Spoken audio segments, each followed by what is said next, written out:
Assalamualaikum warahmatullahi wabarakatuh. Perkenalkan, nama saya Putri Amelisa dengan NIM 12340221818, jurusan Bimbingan Konseling Islam kelas 5C. Di sini saya akan membahas 5 teori-teori kriminologi dalam mata kuliah psikologi kriminal yang menjelaskan penyebab kejahatan dari perspektif sosial, psikologis, dan individu. Teori ini membantu memahami dinamika kriminalitas di masyarakat modern, termasuk di Indonesia sendiri, dengan fokusnya pada integrasi psikologi kriminal untuk pencegahan dan intervensi. Setiap teori yang akan saya sampaikan akan dijelaskan secara singkat, termasuk pengertian, kelebihan, atau kelemahan, dan faktor pendorong dari teori-teori tersebut. Relevansi pada teori-teori ini adalah untuk menganalisis kejahatan seperti kekerasan remaja, korupsi, atau kejahatan cyber dengan integrasi psikologi kriminal. Contohnya sendiri di Indonesia, teori ini bisa diterapkan untuk mengatasi fenomena geng motor atau kejahatan ekonomi akibat urbanisasi. Langsung saja, yang pertama itu ada teori asosiasi diferensial atau differential association theory. Nah, teori ini dikembangkan oleh Edwin H. Sutherland pada tahun 1934 sampai 1947 yang menekankan bahwa kejahatan dipelajari melalui interaksi sosial, bukan pewarisan. Ada dua versi yang dikemukakan oleh Edwin.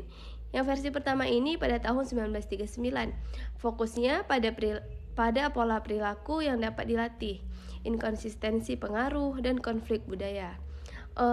Lalu untuk versi yang kedua ini pada tahun 1947 yang menyatakan semua perilaku dipelajari, dipengaruhi oleh simbolik interaksionisme dan kultur konflik.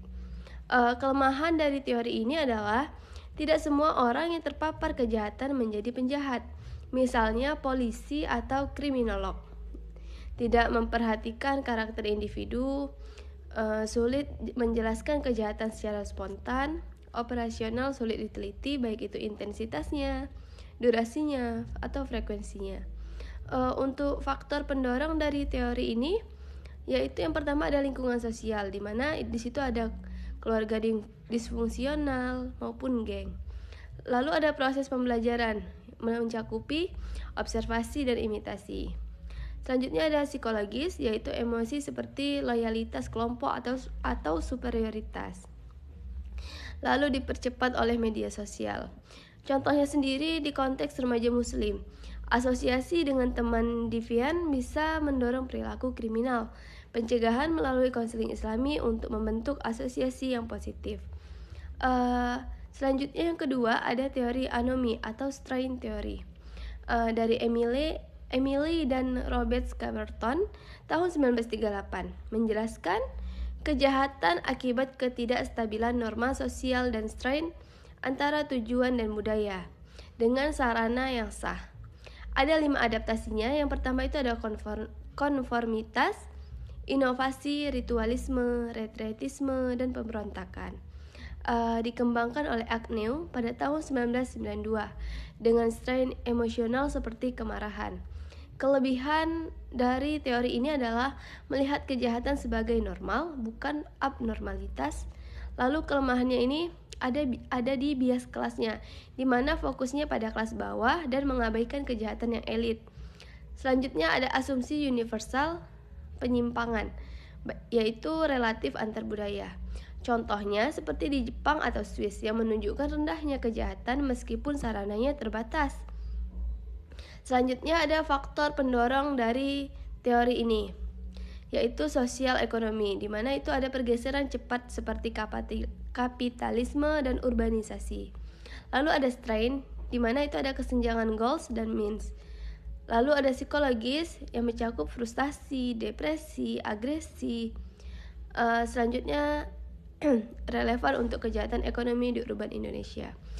Contohnya, peningkatan judi online di Indonesia akibat anomi dari disparitas ekonomi. Lalu intervensi melalui program sosial untuk mengurangi strain. Teori yang ketiga yaitu ada teori kontrol sosial atau social control theory. dikembangkan oleh Travis Hirschi pada tahun 1969 yang menekankan kejahatan terjadi saat ikatan sosial melemah. 4 elemen ikatan, attachment, yaitu keterikatan emosional ke orang tua ataupun teman. Yang kedua ada komitmen, di mana itu adalah komitmen pada tujuan seperti pendidikan. Yang ketiga ada involvement, yaitu keterlibatan aktivitas yang sah. Yang keempat ada belief, yaitu keyakinan norma. Yang kelima, integrasi, integrasi dengan self-control. Kelemahan dari teori ini adalah kurangnya perhatian perbedaan gender, di mana wanita sering attachment lebih kuat atau budaya non-barat, misalnya kolektivisme Indonesia seperti gotong royong. Lalu ada faktor pendorong dari teori ini, yaitu keluarga dan pendidikan, di mana orang tua absen melemahkan attachment. Lalu ada sosial ekonomi, di mana kemiskinan kurangi involvement. Ada psikologis, di mana trauma rusak belief. Relevan untuk kenakalan remaja atau kejahatan isolasi pandemi. Contohnya sendiri dari teori ini adalah remaja dengan ikatan lemah 2-3 kali lebih rentan kenakalannya. Pencegahannya melalui pendidikan karakter di sekolah. Selanjutnya yang keempat itu ada teori subbudaya atau subkultur teori dari Cohen tahun 1955. Subkultur reaksioner membalik nilai utama. Lalu ada Miller pada tahun 1958, di mana itu ada vocal concern seperti toughness, existence. Lalu ada Cloward dan Ohlin tahun 1960, di mana di situ ada 3 jenis subkultur berdasarkan peluang, kriminal, konflik, dan retrestis. Menjelaskan Deviant sebagai adaptasi kelompok terpinggirkan terkait teori identitas sosial. Kelemahan dari teori ini adalah tidak spesifik disebutkan tapi implisit, di mana fokus kelas bawah, kurang integrasi psikologis individu, sulit membedakan dari teori lain seperti strain. Lalu faktor pendorong dari teori ini adalah strain dan marginalisasi atau frustasi kegagalan. Lalu ada dinamika kelompok, yaitu penguatan sosial, tekanan konformitas. Selanjutnya ada psikologis, di mana ini rasa kontrol dan agresi. Relevan untuk geng motor remaja atau subkultur online ekstremis. Contohnya sendiri dari teori ini adalah geng motor di Jakarta sebagai subkultur konflik. Intervensinya melalui program komunitas untuk membentuk subkultur positif.